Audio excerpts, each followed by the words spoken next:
afternoon and welcome to the FYN virtual learning series for December 8th on emotional intelligence.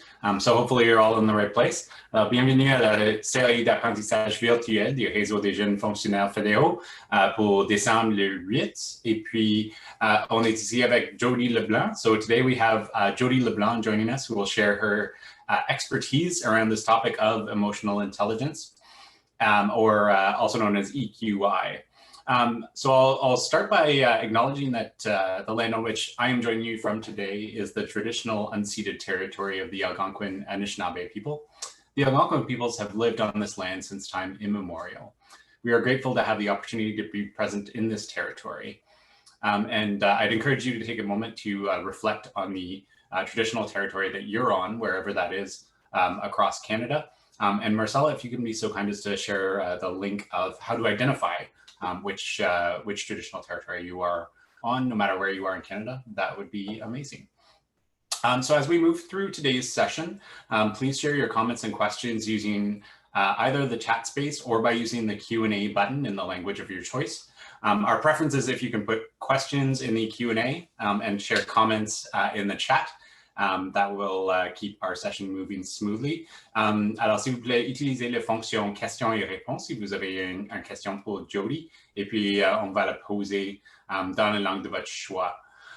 So, Jody will be sharing her expertise on emotional intelligence and will guide us on a conversation about how knowing ourselves helps us make better choices about our career. I'll mention as well that Jody is the previous national chair of the Federal Youth Network, so it's great to have a mini distanced FYN reunion today. So thanks very much for joining us, Jody. So Jody is a proud public servant who has followed her heart throughout most of her career. She is thrilled to be working in a role where her skills and passions align. She's a certified coach and also has her EQI 2.0 or EQ 360 certification. She has completed 250 EQI workplace, EQI leadership, and EQ 360 leadership assessments and individual EQ coaching sessions with public servants at all levels. That is a ton of assessments, Jody, so very, very impressive. And Jody has read countless books and articles on emotional intelligence over the years and looks forward to sharing examples of these game-changing skills in action and ways you can continuously improve and enhance these essential competencies in the workplace and beyond. So thanks very much for joining us today, Jody. So we're going to start with a presentation from Jody, and then we will go to some questions. So Jody, over to you. Thank you so much, Josh. It's really great to be here with all of you and speaking on a topic I'm very passionate about, emotional intelligence. So Marcella's going to advance my slides for me. Perfect. So over the next 50 minutes, we're going to talk about what emotional intelligence is, where it came from and why it's important, how it can fit into your work, your life, and also how to develop these 15 competencies and your EQ literacy. And then talk about a bit of a learning strategy of how you can build upon your emotional intelligence. And next slide. And why do we do this? Why are we all here today? Emotional intelligence, this is going to be a game changer for you, for your team. You can be a better leader at all levels. And it's really going to make your life easier, how you connect with others, how you have each other's back, you connect with one another, you can work together, there's less conflict. Really, life is more enjoyable. And it also gives you a competitive advantage. If you only go with your IQ skills, your smarts, your one side of your brain, we'll go into that in a moment. If you only go with that and you neglect your EQ, you're only going to be half balanced. Now, if you focus on both your IQ and EQ, you will have that competitive advantage. Think about a time maybe you called a call center or a service desk, and based on how they interacted with you, let's say it's an IT service desk, if they made you feel, oh, you don't know how to reboot your computer, oh, you know you can't do this or that, doesn't make you feel good. But if they're giving you empathy, if they're listening and they're working with you at your own pace, at the end of the call you feel really good. So that individual not only is smart with their information technology, but they also know how to work with people, and that gives them that competitive advantage. Next slide, please. So here's a quote from Tom Peters, the author of In Search of Excellence. So he really says that success in business today, 15% technology and 85% emotional intelligence. So regardless how smart we are, if we turn others off with abrasive behavior, if we're unaware of how we're presenting ourselves, or if we cave in minimal stress, no one's really going to stick around to see how high our IQ is. So emotional intelligence is really the key to relationships. Next, please. Here's a little comic from Bizarro, where an individual is saying, "Don't worry so much about that job interview. You'll be fine. Just pretend you're likable and competent." Well, why would we pretend? Why not be the real deal? Take steps towards that, right? To be ourselves. Next. I like to do this exercise when we're in sessions where people really think about the best leader, worst leader they had, and what their qualities are. And when we go out into breakout sessions and people report back, most times the qualities of best or worst relate to emotional intelligence. You're rarely going to hear, I love how my boss can write a report, or I don't like that my boss can't use Excel. It's really going to be about the emotional intelligence side. So that exercise is really helpful if you want to take that on your own and have a look and see what you come up with. And at the end of the session, you'll see, wow, it really doesn't relate to any IQ principles. It's all about emotional intelligence and relationships. So next, I'm going to talk to you about what is emotional intelligence. So Daniel Goleman, he originally defined this back in 1995, EQ, emotional quotient intelligence, as the array of skills and characteristics that drive your leadership performance. So you'll see here on the slides, being aware of your emotions, being able to control your emotions and express them, and that ability to maintain your relationships with empathy. And originally I had heard that the EQ was in the IQ test many, many years ago. And if it had been in there, if those questions had made the cut, we wouldn't be here today, because it just would have been something that we would have grown up with the way we do with IQ tests. So Goleman indicated that EI accounted for 67% of abilities deemed for superior performance in leaders, and mattered twice as much as technical expertise, or IQ, intelligence quotient. Next, please. So as you can see here, emotional intelligence can do a lot of things: increase your team performance, decision-making, decrease that stress at work, and increase your leadership ability, as well as your well-being. And it can make people want to stay. There's less turnover at organizations. And I'm just going to read a quote to you that has anyone, well, I guess I can't ask you questions, there's a lot on the line, but Dale Carnegie wrote the book, How to Win Friends and Influence People. And he had a session where individuals that took the course, I have a quote here basically on an individual who went through it. So, okay, so here's my quote. A man with 314 employees joined one of these courses, the Dale Carnegie on emotional intelligence. For years, he had driven and criticized and condemned his employees without stint or discretion. Kindness, words of appreciation, and encouragement were alien to his lips. After studying the principles discussed in his book, the employer sharply altered his philosophy of life. His organization is now inspired with a new loyalty, a new enthusiasm, a new spirit of teamwork. 314 enemies have been turned into 314 friends. As he proudly said in a speech before the class, "When I used to walk through my establishment, no one greeted me. My employees actually looked the other way when they saw me approaching. But now they are all my friends, and even the janitor calls me by name, by my first name." So it can really turn command and control type leadership around into servant leadership. So I just wanted to read that quote to you. So next slide. So next we're going to talk about the difference between EQ and IQ. So EQ is a set of skills that enables us to make our way in a complex world. So personal, social, common sense, sensitivity, and our overall intelligence. And you'll see here IQ, it measures our individual's intellectual, analytical, logical, and rational abilities. And you'll see here on the slide the differences in our brain. And IQ peaks at around 18 to 20 years old. It's at its peak.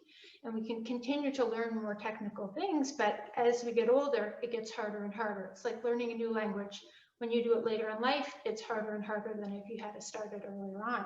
Where EQ, on the other hand, emotional intelligence, you can improve your emotional intelligence up to age 85. I'm not sure why they stopped at 85, because both my grandparents were in their 90s, and I really think they were improving theirs every day with interactions with others. So I like to say improve from 85 and beyond if you work at it. Next, please. So this here is a great model. It's all about how we react to a situation. So think about when something happens to you. Let's say you're driving in traffic and somebody cuts you off. All of a sudden, if you start yelling at that person, you're automatically jumping from stimulus to behavior. You're not really thinking about this. Oh, what, did that person even see me? What kind of day are they having? Maybe, I'm just going to ruin my day if I really have an outburst here. So you think about that emotion, you filter it, you interpret it, and you let it go. So removing our own bias and our own assumptions. You might see some people in the media, for example, someone who just lost an election, goes from the stimulus right to the behavior and what kind of trouble that individual gets in with his tweets and other actions, of course. So it's really important when something happens to us, we do think about, yeah, that scared me when someone cut me off, or when I stubbed my toe, that really hurt. But, how I react to it will, could ruin my whole day. So really take that time. Next slide, please. So this is the emotional intelligence wheel with 5 different rounds, as you can see here in the different color sections, and 3 competencies per realm. And we're going to be going through all of those today, just to kind of tell you what they are and give you some things that you can do to enhance. But you'll see on the outside of the circle, the emotional and social functioning and our well-being. That's really our happiness quotient, and we'll talk a bit about that as well. So we'll dive right in. Self-perception we'll go into first, our inner self. So it determines how in touch we are with our feelings and how good we feel about ourselves and about what we're doing in life. So self-regard, knowing your strengths and weaknesses is really important, and liking yourself, as they say, warts and all, with our strengths and weaknesses, loving ourselves just the way we are. And it's really that general feeling of security, inner strength, self-confidence, self-assuredness, and self-adequacy. So you can either work at improving your weaknesses or surround yourself with people that can compensate for those weaknesses. So if someone's really good in an area, I'm going to say, you know what, I really want to work with you on that, and I can help you in this way, right? And then your weaknesses become strengths. And there's a fine line between our self-regard and our ego, right? So we want to be able to love ourselves, but we don't have to. They say if you've really got it, you don't have to flaunt it, right? Your actions will speak, and people will see you in action. Next, please. So here's how the slide here with some tips on always check in on your performance, never check out. So asking for feedback regularly. When someone's giving you feedback, we really try and take note and not get our back up and say, wow, I didn't realize that, how that was.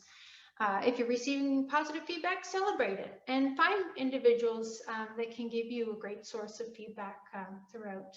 It's very important. I know with when Josh mentioned the assessments I've done, the EQ 360 are fantastic because individuals are assessed on all their competencies, and then they have their manager, their peers, their employees, their friends and family. They all connect, and it really can show your blind spots as well. So it's nice to check in often. Next, please. And self-actualization. So it's the ability to live a life of meaning. So if you think of Maslow's hierarchy of needs, it's that top layer up there. So there was an example where two individuals, two salespeople, for example, one worked 60 to 70 hours a week, lived to work, the other worked their regular 37 and a half, and had lots of different interests in the community. And who do you think is the most successful? Well, in that example, the individual with the varied interests. They were genuinely interested, involved in a wide array of activities, so they were able to connect with people on a wide variety of topics. And they had a lot more success in their relationships because they could relate with others, versus if you're just working every moment of your life, you don't really have as much and be able to connect with others. Next, please. So a couple of ideas for self-actualization. You can ask what's motivating you and your team members. Why not ask, right? How will you know unless you ask? Rethink today's priorities and set up some smaller digestible goals, and maybe look at more short-term planning versus long-term, just so that you can get back to the agenda and celebrate those successes. So emotional self-awareness, Jody and James did a presentation that is now on the YouTube channel last week for those of you who tuned in. So I won't give too much information on the self-awareness, but true leaders know better, than scream or muscle their way through success. So individuals with a strong sense of self-awareness, they really recognize when they feel out of sorts, or they're irritable, they're sad, or maybe they perceive how their feelings alter their behavior in a way that may alienate others. So they've really checked in, and lots of great tips on that presentation and areas you can go to really dive into your self-awareness. So it's the capacity to know what you're feeling and behaving allows a degree of control over potentially alienating behavior as well. So next slide. So what I like to do each week is to carve out a bit of time for self-reflection. What worked well this week, what was tricky, what could be improved, and that really helps me tap into, maybe I need to work a little harder on this, or this was really, really good this week. I'm going to celebrate that success and move on from that. And maybe I need to reconnect here. Having those breaks between meetings, I know some people are doing that now with Zoom, having just 50-minute sessions so that you have that 10-minute time to reflect and do some deep thinking, and openly discuss challenges and anxieties with your team, and being able to label those emotions of how you're feeling and notice when you feel differently. Next, please. And emotional expression. So 80% of communication is nonverbal. The words we use, their meaning, tone, our volume in our speech, expressions on our face, our body language. A lot harder in this new world that we're in with everything virtual. So it's really important that we tap into not just writing emails and having our words express how we feel, but look at checking, turning your video on, having one-on-one conversations where you hear the person's voice and how they're feeling, and they can understand fully how you feel. So it's really good to check in. So people retain 7% of the words you speak, 38% of your tone, and 55% body language. So that's why it's so important that although it's uncomfortable to have our cameras on in meetings, and sometimes it's a bandwidth issue, but even just having those small conversations, so you get what's below the iceberg, not just what's in the email or the MS Teams chat. Next, please. So emotional expression for a couple tips. Disengage yourself to engage with others. Write down a few words that describe how you're feeling before you express it. That's really good for those who have a preference for introversion, is really think about it and be ready when you want to go in and speak about it, rather than having to just think on the spot about how you're feeling. Sometimes you need some reflection. Okay, and keep distressing emotions in check. Don't suppress them, don't bottle those up. Assertiveness, this is another great competency in emotional intelligence. So that's the ability to say what you need to say and to be heard. So you'll see here on the aggressive side, that's all about your needs. People, their steamroll over, and only them are getting their needs met, or their agenda. Passive is, you know, where maybe someone's asking you to work overtime every night, but you have other commitments and you just say, yes, okay. Well, then your needs are not being met and everyone else is. And the assertive is in the middle, being able to have a win-win where you can say, well, maybe I could do a couple nights a week this time for overtime, and I have, you know, other commitments, but perhaps I could do a morning or over a lunch, and then you can negotiate, and that's the assertiveness. And then there's the passive aggressive, where it would be kind of a mix of the yellow and blue circles here, where you appear to go along for the ride without complaint, but inside you're really having some resentment for others taking advantage of your good nature. So it's really important to master that principle, and there's lots of initiatives online. The ABCDs of assertiveness is a great model here. And there'll be presentations will be on the Better Youth Network wiki page, so you'll be able to practice this model. But it's to use I statements. So I feel overwhelmed because of my new complex work assignments. C, what I'd like to see, if you could help me review and reprioritize what's on my plate, or perhaps reassess deadlines.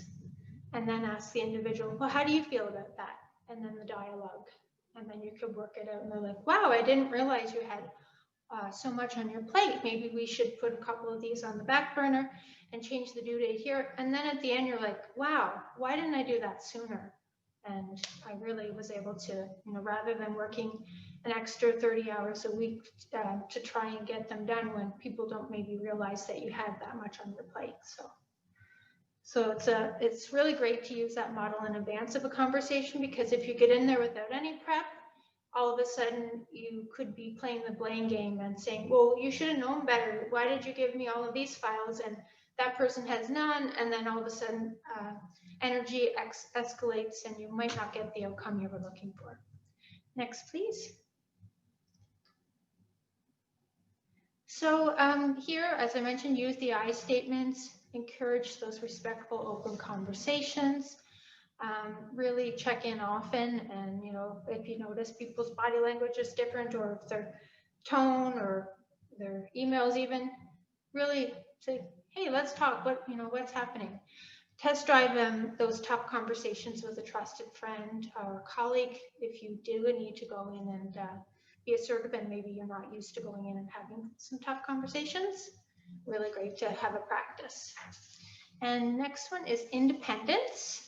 So it's the ability to do things on your own without needing others. You can still connect with others, but you don't need to necessarily have them to be self-directed or self-reliant in planning and making your decisions. So you can still consult with others on their opinion, but you can stand on your own 2 feet. The buck stops here. You might hear that statement, right? You're not going to push that onto the next. You're going to take that charge and seek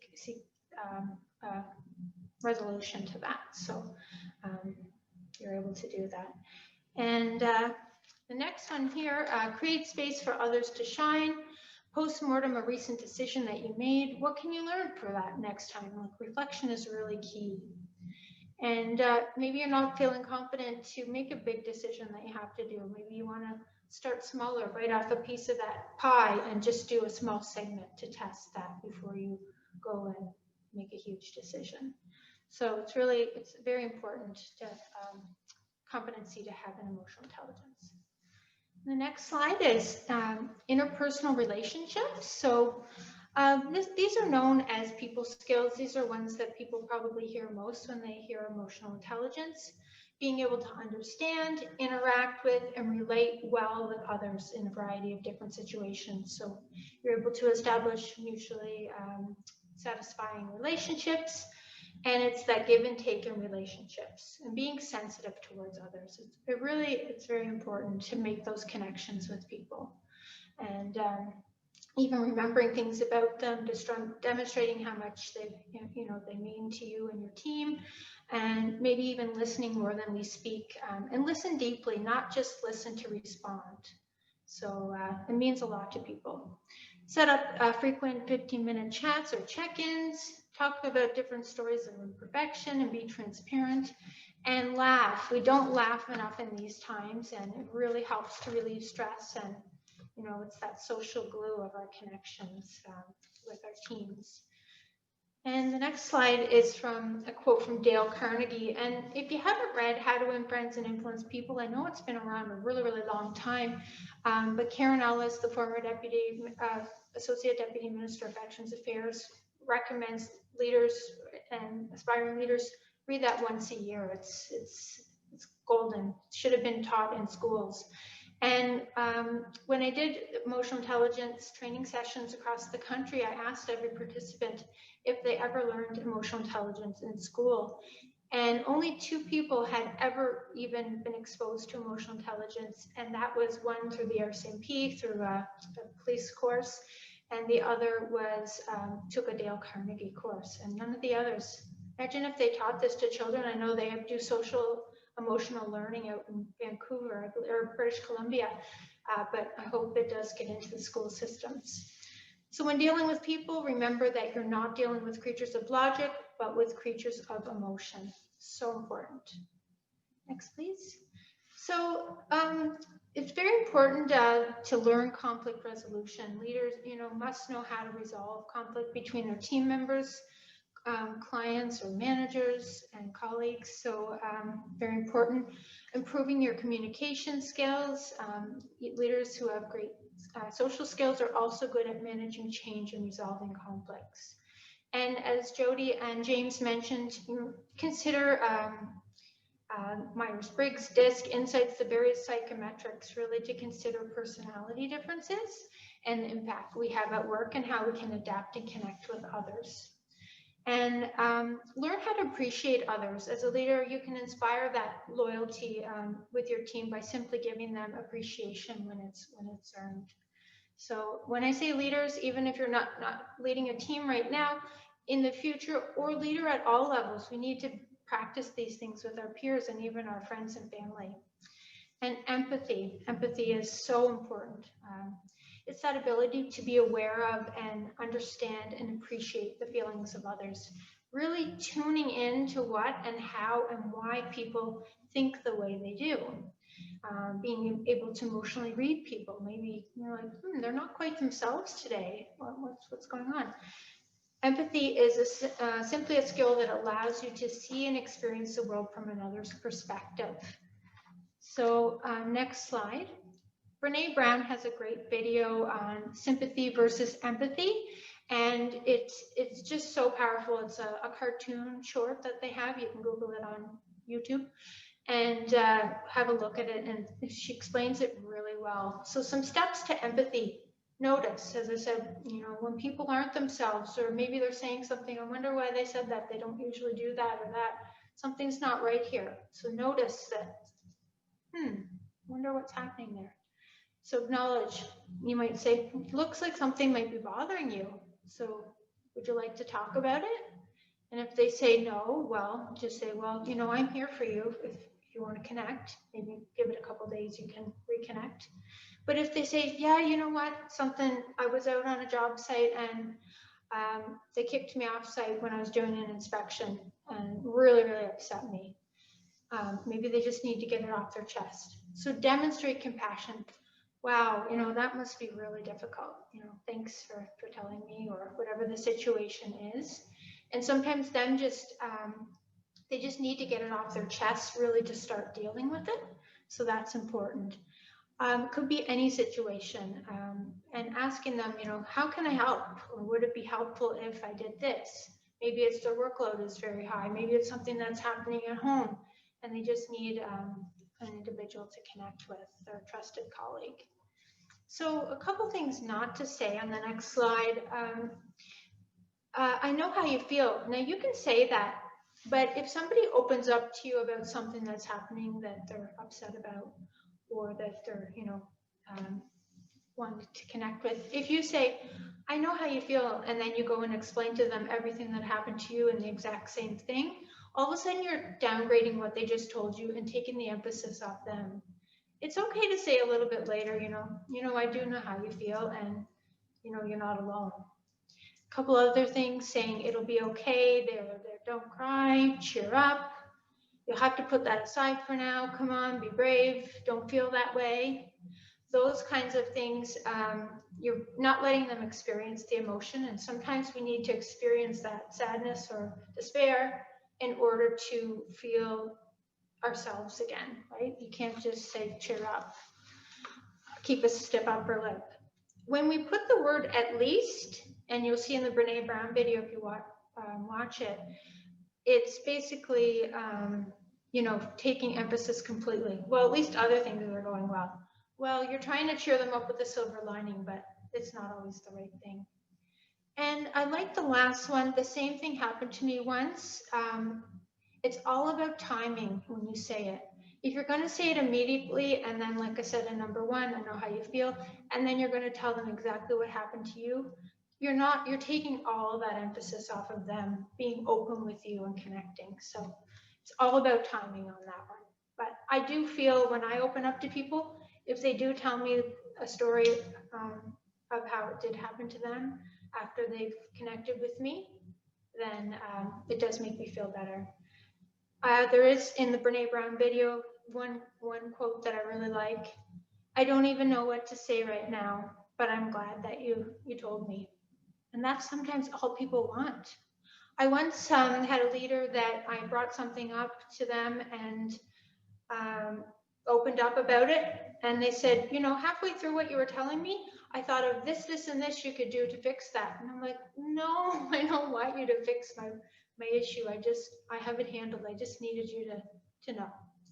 So that's really what I'd like to say on empathy there. And it's such an important skill to have. And really connecting with people. So empathetic leaders, they help develop the people on their team, challenge others who are acting unfairly, and give that feedback and listen. Listening is so important. If you want to earn the respect and loyalty of your team, show them that you care by being empathetic. And then the next one, ask how you're feeling. Sometimes people just need to know. Oh, that slide didn't show. It must have been a hidden slide. Offer help, including non-work related tasks, and find the right words to relate and reassure. And it takes practice to be properly empathetic. So lots of great books by Harvard Business Review and different summary books and articles on empathy. If you really want to hone that skill, I'd encourage you to have a look at that. Okay, so social responsibility is the ability, you know, to can contribute to society, your social group, and generally the welfare of others. You might have heard of the Diana phenomenon, where Princess Diana in the past was always going out doing different things, or Mother Teresa in the photo here. And it's really acting in a responsible manner, even though you might not benefit personally, and doing things for others. So doing something for your team, your division, your organization, or even society at large that doesn't benefit you directly. Next slide. And social responsibility here for a couple of things. Do your objectives connect to the broader vision? Every bit of support counts. Look at activities that you can all engage in as a team. And maybe even connect with lost contacts and networks, see how you can help them out, things that they might have done for you in the past, and like to be able to see if you can be of assistance to them. So the next realm in the EQ circle is decision making, and we're going to talk about the ability to use your emotions in the best way that helps you solve problems and make optimal choices. So the first one is problem solving. So it's that ability to find solutions to problems in situations where emotions are involved, and to understand how those emotions impact your decision making. Doesn't mean you can't solve problems, but it's when emotions are involved. So it's associated with being conscientious, disciplined, methodical, and systematic in approaching problems. And it's really something we want to, you know, look at for that. So the next slide. So label the emotions involved, try and extract the information from them, how you're feeling, maybe about a situation in the past, or a bias or an assumption. Try and remove those so that you can properly solve the problem without emotions tainting your decision. And explain that problem to a trusted peer. As well, I know government doesn't have competition, but check out perhaps what other departments in other countries are doing, and connect with that as well for problem solving. And reality testing. So this is really the ability to see things as they are, right? Without the rose-colored glasses. So the ability to assess the correspondence between what's experienced and what objectively exists. It involves tuning in to the immediate situation, seeing things how they really are, frequently scanning and that internal and external reality, and see the world around them in an objective, clear-eyed manner, and recognize where problems exist and can perceive opportunities when they come into sight. So as you can see here, doing a gut check and a fact check, really balancing your emotions with that data and identifying what is clouding your judgment. And check the perspective of someone else outside the organization, just to see, is it just you or how you're seeing that? Impulse control is a great one as well. So it's, as you can see, I'm a big donut fan. I have a hard time resisting, but it's important to control our impulses. So ability to resist or delay an impulse, drive, or temptation to act. Not to say I can't have as many donuts as I want, but if, let's say, I'm on a certain diet, it's going to sabotage what my goals are. So avoiding rash behavior, being composed, able to put the brakes on angry, aggressive, hostile, and irresponsible behavior. And those with low impulse control are often described as maybe hot-headed, or they leap before they look. So, they might say, oh, I'm going to do that, and all of this, I'm going to buy that house on the spot. I haven't even done an inspection. Okay, I love it. Ooh, there's a huge 20-year commitment. What did I do? I should have probably practiced more impulse control before I did that. Before, let's say you have an email that comes in and you get upset, maybe before writing back that rage email, to take a 10-second delay, count to 10, walk away, go on outside for a walk in fresh air, write down your triggers, maybe respond, but leave it in your drafts folder. Watch for particular things of how you are when you're under pressure or stress. Do you respond differently than when there's no stress? And test drive your response with a peer. Always great to get a second opinion so you have time to cool off. I remember having a situation where I read the email completely wrong, and I was so upset. I'm like, oh my gosh, wow, did I really write that? And I walked away from it, and I just said, I just don't feel myself right now. I went back and reread it, and I said, oh my goodness, I read that completely wrong. If I had have just dove back and replied or picked up the phone and was upset, it could have damaged our relationship. And that's why these EQ competencies are so important, because relationships at work are very, very important. And if we continuously have low impulse control and do things that are destructive from our teams, we lose trust and we damage relationships. So really important to keep these in check. So I have about 15 minutes left. So next quadrant is stress management. And the first one in that quadrant is flexibility. So flexibility, it can be learned. I know hearing colleagues in the past, when they went from a typewriter to a word processor to a PC to WordPerfect to whatever we are, MS Teams now, it's that flexibility of being able to bend and adapt, and when things are out of our control, let's say if you completely challenge that change all the way through and you stayed at the typewriter, imagine where you'd be here today, right? If you didn't say, okay, I'll be flexible here and learn these new skills. So Charles Darwin said, it's not the strongest or the most intelligent that survive, but the most responsive, but the one that's the most responsive to change. So it's the ability to adjust your emotions, thoughts, behaviors to changing situations and conditions, and being agile and capable of reacting to change without rigidity. So a couple of things here: acknowledge your emotions by discussing them. Change is personal, so be sensitive to different ways people approach change. And explore other solutions, right? Flexibility is important. And the next one is stress tolerance. So this is really important. So that ability to withstand diverse events, stressful situations without developing physical or emotional symptoms by, actively and positively coping with stress. So if every time I brought you something, a new file or an urgent file, and you got really upset, your face turned red, started pulling your hair out, throwing your computer around, people are not going to bring things to you, correct? So it's very important that we work on our low stress tolerance so that we don't alienate others, we don't, have the people not bring things to us anymore, and also for our own mental and physical health. We can't be in a stressful state for every single day. So it's very important to stay calm and maintain control, and there's lots of great books on that too, and some people thrive on stress, but it's that fine line between healthy stress and then unhealthy stress, so and how it connects with others. So here, is it a mountain or a molehill? Contextualize the size of the problem. Calm your mind before jumping in the next meeting. Lots of great apps for meditation, or just even listening to waterfalls or rain or something, just to reset your mind when you are feeling stress. And maybe share a story of personal resiliency with your team or about your team. So it's very important. And the next slide is a quote from Viktor Frankl, The Man's Search of Meaning. Everything can be taken away from a person except one thing, and that's the ability to choose one's way, to choose your attitude in any given circumstance. So true. I don't know what the percentage is, but I think it says 90%.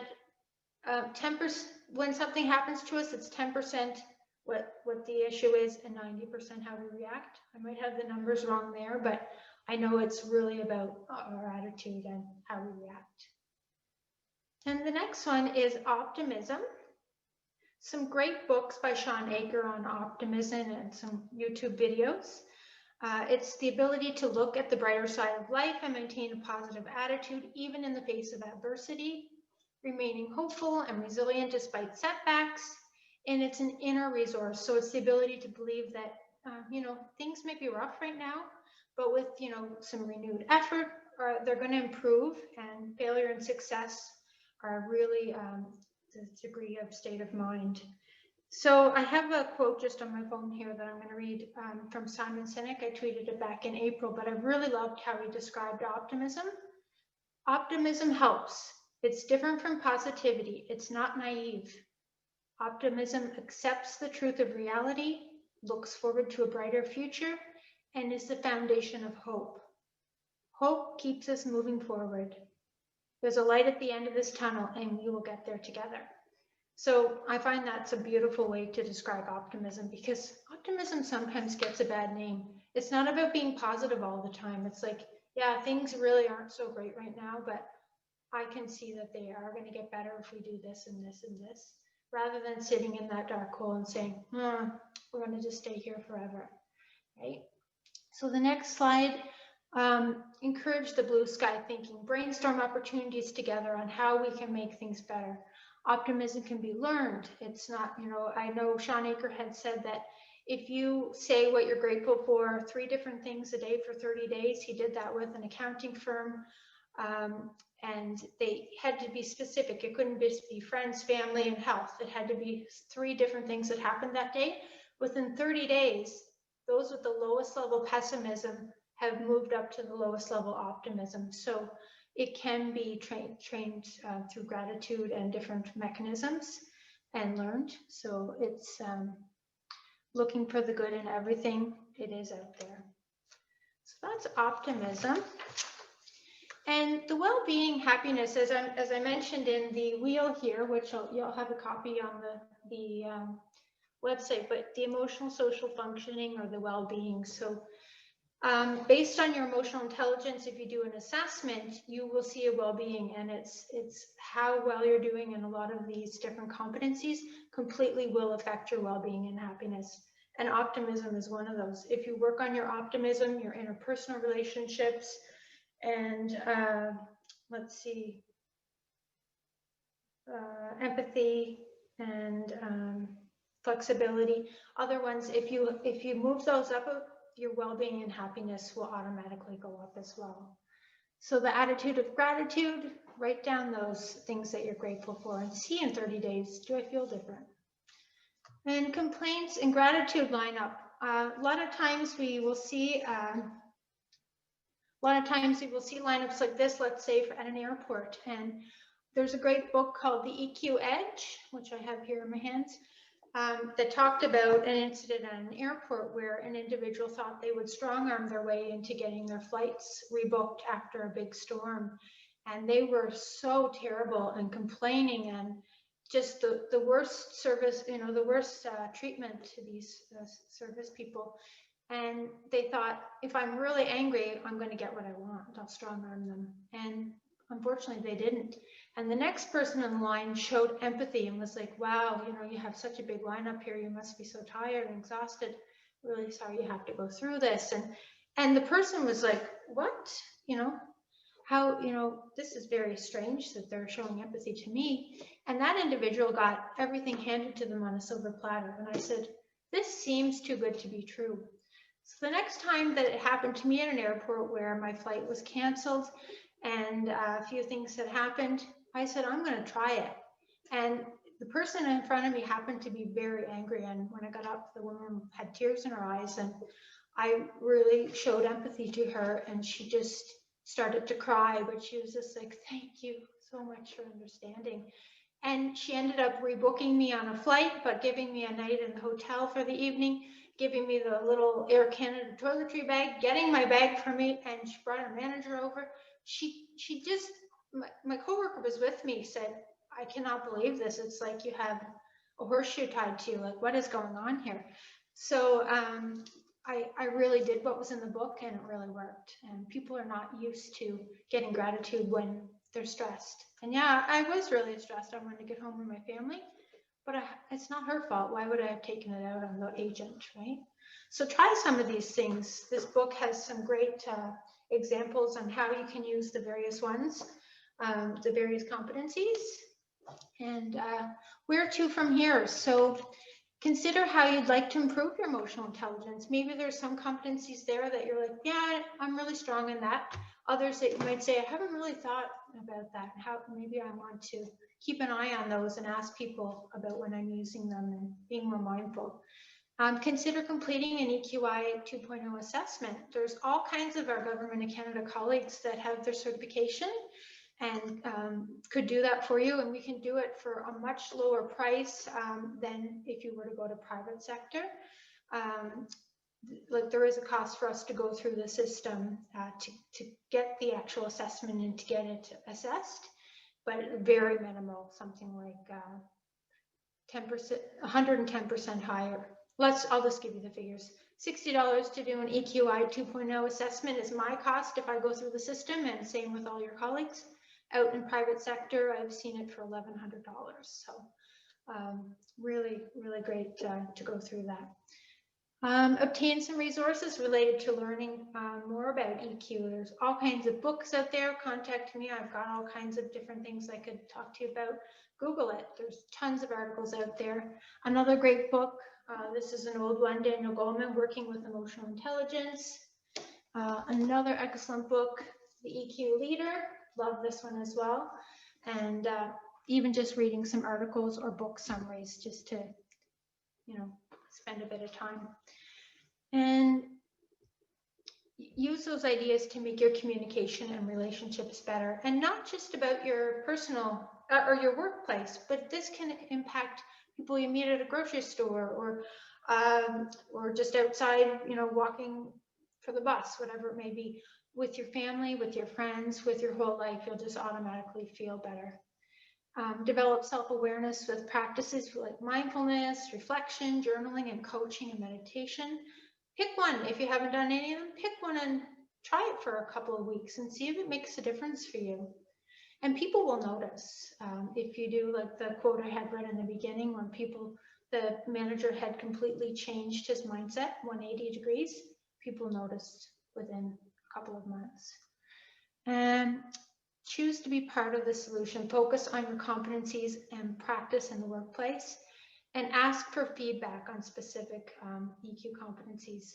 I've noticed too that the Public Service Commission on the jobs.gc.ca website are starting to use some of these competencies. So if you were to, go through this presentation with some of the examples, go through this action plan here, you'll be that much more ahead of the game if you are being asked on, tell me about a time you showed empathy or your flexibility. I've seen problem solving, interpersonal relationships, assertiveness. I've seen 5 or 6 so far, and maybe others have seen more on this quadrant, but it's really the way of the future, and it should have been the way of the past too, but I find society is just catching up on EQ over the last several years.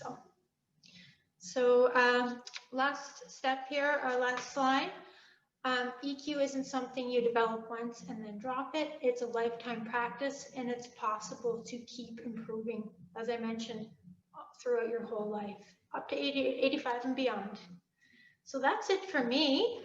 So Awesome. I think I still have a few more, 2.5 minutes. So that's good. More time for questions.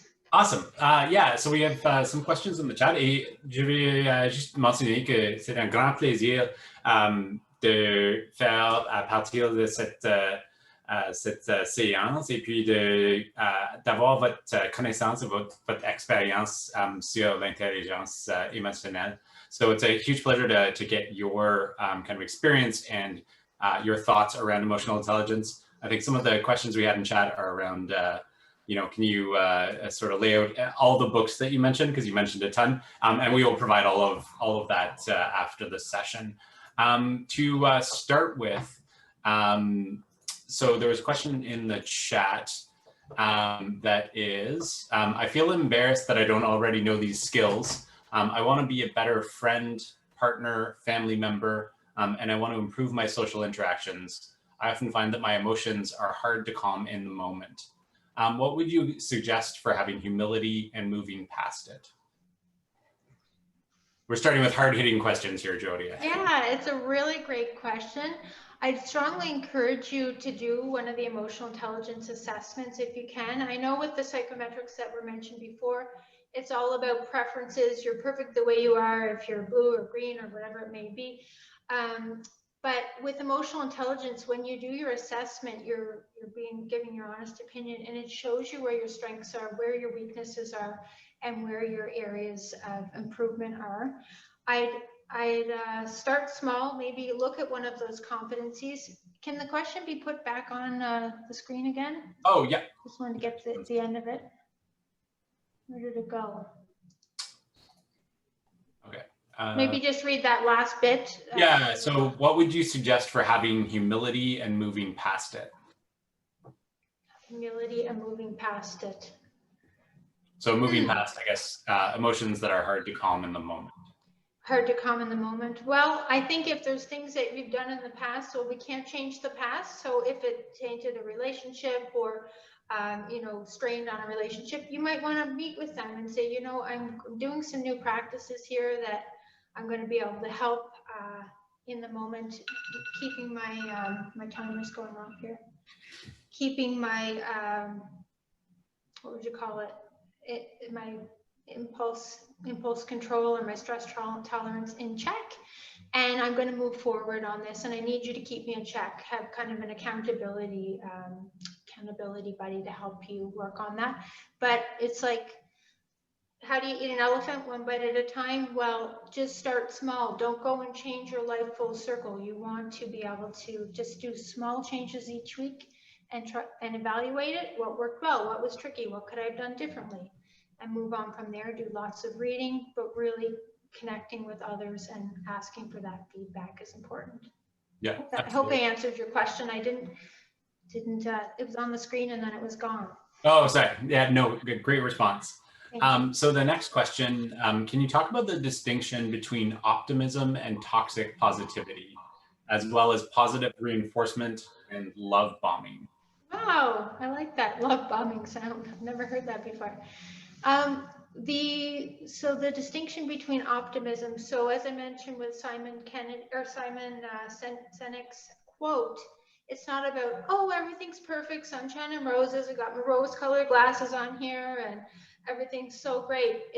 That can really upset people because things aren't always great. We can't be positive every minute of every day. We have to accept reality. So being optimistic just means, okay, you know what, this happened to us and this is awful.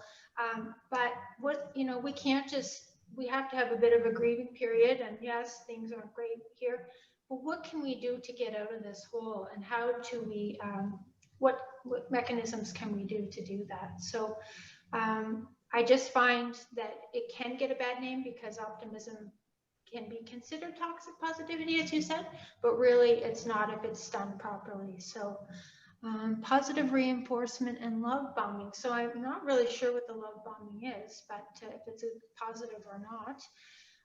But really, I did see a great thing that actually Mandy Hoyt had shared. At one point, I'll get that screenshot and share it, but I do find we have to be optimistic for the future, but accept reality too, right? There's a balance. Yeah, absolutely. I think there's, toxic positivity might be, rearranging deck chairs on the Titanic. Everything will be fine. Everything will be fine. But certainly there's a fine line. And Pascal just put in the chat, love bombing is an attempt to influence a person by demonstrations of attention and affection. I guess that's probably my behavior towards my cat. Is definitely. Okay. Yeah, I think we have to be authentic and people can see through if we're wearing a mask. So it's very important that we be ourselves and authentic and not try and be overly positive, because it can be condescending to people as well, or can be seen as, well, what do you want, right? So I think optimism is the true, and I saw somebody put Simon Sinek's books in there.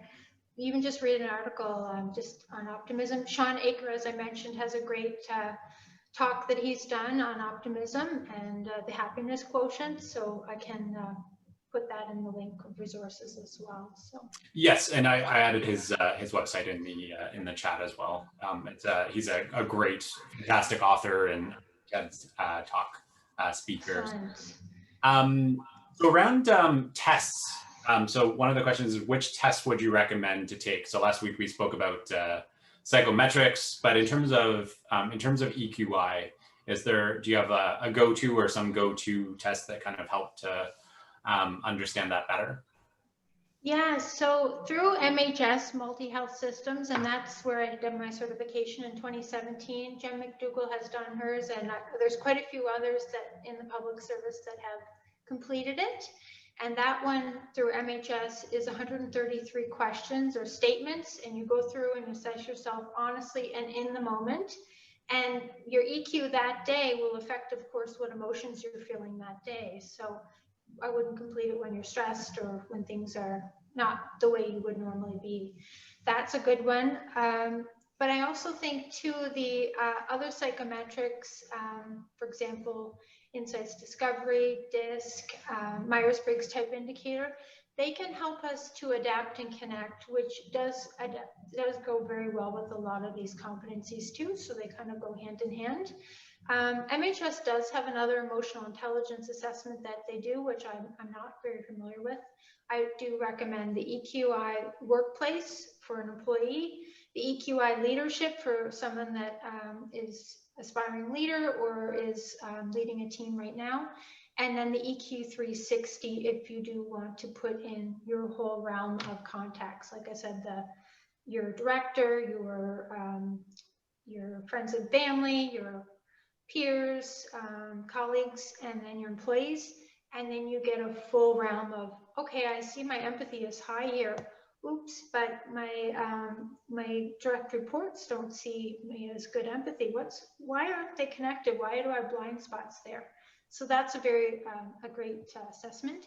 And our cost inside the government will look without any profit is $265, I believe, for the EQ 360 and $295 for the EQ Leadership 360. So those are just the blank costs. So it's not a lot of money when you think of the value you get. Okay, that's great to know. So maybe we'll finish off with one more question. Let's see what question we will take. So we will post all of the resources that we've discussed today. We'll finish off with this one. In the current time we are in, EQ training will be an asset. How can departments offer the training to their staff? So I think you've mentioned some of the individual evaluations, but what would be your suggestion in terms of sort of departmental training on EQI and some like awareness around that? Well, without doing the assessments, you don't have to do them, but there are lots of emotional intelligence training. I know the department I'm on assignment with now, we did 3-hour emotional intelligence workshops out in the field and all through. And then we did the assessments on all the individuals to complement that. But I'd even say for team meetings, take the wheel of, and pick a topic, get different people to present on it, to learn more about it, to share different stories with it. You learn by having actual experiences, right? So if people can share different techniques and tips, that's how people will learn. It doesn't have to be necessarily formal training, just small snippets. Even in your workplace newsletter, having some interesting articles and books and things. I did see a note in the chat about teaching toddlers, and for those who have children, as I mentioned, the SEL, the social emotional learning, there are actual curriculums, if you Google them online, where you can teach your kids how to manage their emotions. So they don't go through all of life. And as I said, the whole group that I had done, only 2 people took it, and it wasn't in school. So those who are, if you want to give your kids that a competitive advantage, teach them how to use these competencies so they're just it comes easy natural to them. Yeah. Absolutely, yeah. There's no time too early to teach these kind of skills and to be aware of our emotions and their impact. So I think with that, we are at the end of our time. So Jody, a huge thanks to you for sharing this, and to mention that these resources will be available on our wiki page in English and in French. Alors les ressources d'aujourd'hui vont être disponibles sur notre site GC Wiki en anglais et puis en français, avec tous les livres et tout ça. Many of the authors are in English, but I think lots of those books are translated. Simon Sinek, Sean Acor, they're really best-selling authors. Alors ils ont ces ressources dans les 2 langues officielles. So a huge thanks to you, Jody. Thanks for joining us today. I'm sure we will be speaking with you in the future as well. And I think this builds nicely to our next session that will be on December 15th on building competencies with Alyssa Dodd and John Medcoff. Alors, notre prochaine séance, ça va être le 15 décembre sur le développement des compétences avec Alyssa Dodd et puis John Medcoff. So thanks very much, everyone, for joining us today. We will hope to see you next week. And again, our resources will be on the wiki page. So thanks, Jody, and thanks everyone for joining us. Thanks so much. I'll go through the chat, and if there's any questions that weren't answered, I'll make sure it's included in resources. That sounds great. Thank you so much for having me today. Merci beaucoup. Bonne journée.